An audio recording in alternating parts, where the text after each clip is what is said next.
Борьба с инсультом – это сложный и долгий процесс, победа в котором зависит от воли и старания человека. Но еще более важен вклад медиков, которые борются за каждого инсультного больного и стараются вернуть их к жизни. В прошлом инсульт практически всегда означал приговор. Человек после перенесенного приступа оставался прикованным к постели с нарушенной речью и пострадавшими когнитивными функциями. Но современные методы лечения, такие, какими пользуются врачи неврологического отделения Республиканской больницы номер 2, позволяют возвращать к полноценной жизни пациентов даже после тяжелых ишемических и геморроидальных инсультов. Главное, чтобы рядом были квалифицированные специалисты, и сам пациент не переставал бороться за свое восстановление. В нашей больнице занимаемся лечением инсульта. Это проведение тромболитической терапии при ишемическом инсульте, также проведение внутрисосудистой реканализации. Это мы открываем просвет сосуда посредством рентгеноваскулярных методов лечения. Также удаление внутримозговых гематом, клипирование артериальных аневризм, артериовенозных мальформаций, микроспиральная эмболизация артериальных аневризм головного мозга.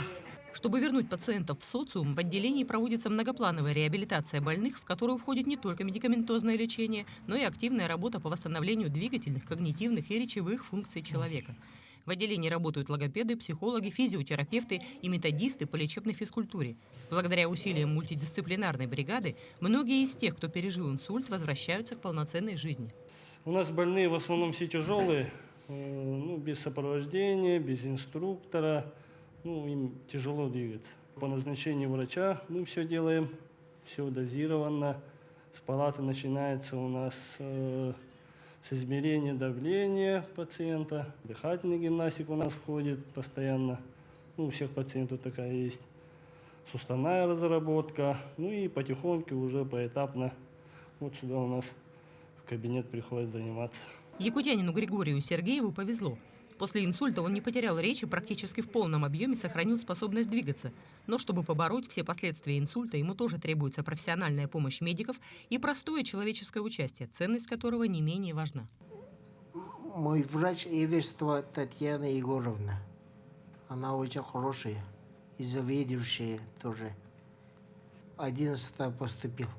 Скорая привезла.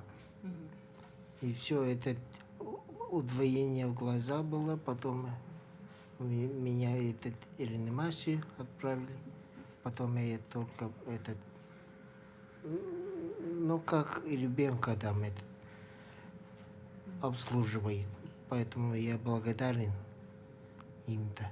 Скоро Григорий, как и многие другие пациенты, отправится домой.